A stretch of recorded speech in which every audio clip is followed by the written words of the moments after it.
ಮಂಗಳೂರಿನ ಸುರತ್ಕಲ್ನಲ್ಲಿ ನಡೆದ ಅನೈತಿಕ ಪೊಲೀಸ್ಗಿರಿ ಪ್ರಕರಣಕ್ಕೆ ಸಂಬಂಧಿಸಿದಂತೆ ಪೊಲೀಸ್ ಇಲಾಖೆ ಕಠಿಣ ಕ್ರಮವನ್ನು ತೆಗೆದುಕೊಳ್ಳಬೇಕು ಎಂದು ಮಾಜಿ ಸಚಿವ ಶಾಸಕ ಯುಟಿ ಖಾದರ್ ಆಗ್ರಹಿಸಿದ್ದಾರೆ.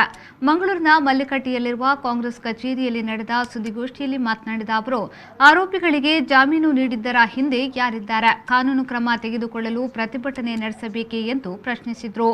ಮಂಗಳೂರಿನಲ್ಲಿ ಇಂತಹ ಘಟನೆಗಳು ನಡೆಯಲೇಬಾರದಿತ್ತು, ಆದರೆ ಇಂತಹ ಘಟನೆಯನ್ನು ತಡೆಯಲು ಪೊಲೀಸ್ ಇಲಾಖೆ ವಿಫಲವಾಗಿದೆ. ಇಂತಹ ಕೃತ್ಯಗಳನ್ನು ತಡೆಯಲು ಅಥವಾ ಆರೋಪಿಗಳಿಗೆ ಕಠಿಣ ಕ್ರಮ ತೆಗೆದುಕೊಳ್ಳಲು ರಾಜ್ಯದಲ್ಲೇ ಹೊಸ ವ್ಯವಸ್ಥೆ ತರಲೆ. ಯಾರದೋ ಮಕ್ಕಳಿಗೆ ಹೊಡೆಯಲು ಇವರು ಯಾರು ಎಂದು ಕಿಡಿಕಾರಿದ್ರು. ತಕ್ಷಣವಾದ ಕಠಿಣವಾದ ಕ್ರಮ ತೆಗೆದುಕೊಳ್ಳಬೇಕು. ಅದು ಪುತ್ತೂರಲ್ಲಿ ಇರಲಿ, ಮಂಗಳೂರು ಯಾರೇ ಮಾಡಲಿ, ಇಂಥದ್ದು ಮಾಡ್ಲಿಕ್ಕೆ ಅವಕಾಶ ಹಾಕಿ ಮಾಡಿ ಕೊಡಬೇಕು. ಇವರು ಆಕ್ಷನ್ ಇಲ್ಲಿ ಆಕ್ಷನ್ ತಗೊಂಡು ಬೇರೆಯವ್ರಿಗೆ ಹೆದರಿಕೆ ಆಗ್ತದೆ. ಇವರು ಆಕ್ಷನ್ ತಗೊಳ್ಳದಿದ್ದ ಕಾರಣ ಇವರು ಬೇರೆಯವರಿಗೆ ಹೆದರಿಕೆ ಆಗುದಿಲ್ಲ. ಇವರು ಪುತ್ತೂರಲ್ಲಿ ತೆಕ್ಕೊಳ್ಳಿ, ಯಾರು ಬೇಡ ಅಂತ ಹೇಳ್ತಾರೆ. ಇಲ್ಲಿ ಯಾವುದೇ ಜಾತಿ ಯಾವುದೇ ಮತ ಇಲ್ಲ. ಯಾರ ತಂದೆ ತಾಯಿಯ ಮಕ್ಕಳಿಗೆ ಯಾರಂತ ಹೊಡೆಯುವಂಥದ್ದನ್ನು ಯಾರು ಕೂಡ ಸಹಿಸಲಿಕ್ಕೆ ಸಾಧ್ಯ ಇಲ್ಲ. ಇವರ ತಂದೆ ತಾಯಿಯನ್ನು ಇವರು ನೋಡುವುದಿಲ್ಲ. ಸೊ ಅಂತ ಯಾವುದೇ ಸಾಮಾಜಿಕ ಶಕ್ತಿ ಇರಲಿ, ಅವರನ್ನು ತಕ್ಷಣ ಕ್ರಮ ಕೈಗೊಳ್ಳಿ. ಅದು ಇನ್ನೊಬ್ಬರು ಮಾಡಬೇಕು, ಪ್ರತಿಭಟನೆ ಮಾಡಬೇಕಂತ ಪ್ರಶ್ನೆ ಬೇಡ ಇದಕ್ಕೆ ಸಂಬಂಧಪಟ್ಟಾಗೆ.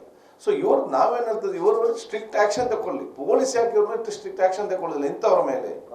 ಈ ಹಿಂದೆ ಎಲ್ಲಿ ಕೆಲಸ ಏನಾಗಿದ್ರು ಕೂಡ ಡೈರೆಕ್ಟ್ ಆಗಿ ಸುಮೋಟವಾಗಿ 307 ಕೇಸ್ ನಮ್ಮ ಜಿಲ್ಲೆಯಲ್ಲಿ ಇತ್ತು. ಆಗ ಹೆದರಿಕೆ ಆಗ್ತಿತ್ತು. ಅದನ್ನ ಯಾಕೆ ಕೈ ಬಿಟ್ರು ಈಗ 5ರಲ್ಲಿ? ನಾನು ಕೇಳಿದೆ, ಪೊಲೀಸ್ನವ್ರು ಮುಂದೆ ಬಂದು ಇವರು ಹೊಡಿತಾರೆ, ಪೊಲೀಸ್ ಲಾಠಿ ಎಲ್ಲಿ ಹೋಯ್ತು?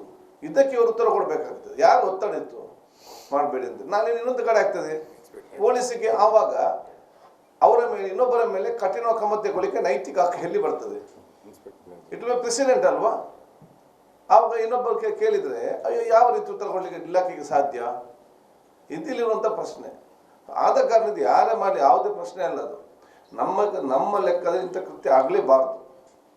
ಯಾರು ಮಾಡಿದ್ರು ಕೂಡ ಅದರಲ್ಲಿ ಯಾವುದೇ ತಾರತಮ್ಯ ಇಲ್ಲ, ಕಠಿಣವಾದ ಕ್ರಮ ತೆಗೆದುಕೊಂಡು ಸರ್ಕಾರ ಮಾಡೋದು ಯಾವುದೇ ಇರಲಿ. ಅದಕ್ಕೆ ಅವ್ರು ಮಾಡಬೇಕು, ನಾವು ಪ್ರತಿಭಟನೆ ಮಾಡಬೇಕು, ಮತ್ತೆ ಪೊಲೀಸ್ ಆಕ್ಷನ್ ಮಾಡಬೇಕು, ಅದರ ಅಗತ್ಯ ಇಲ್ಲ ಅಲ್ಲ.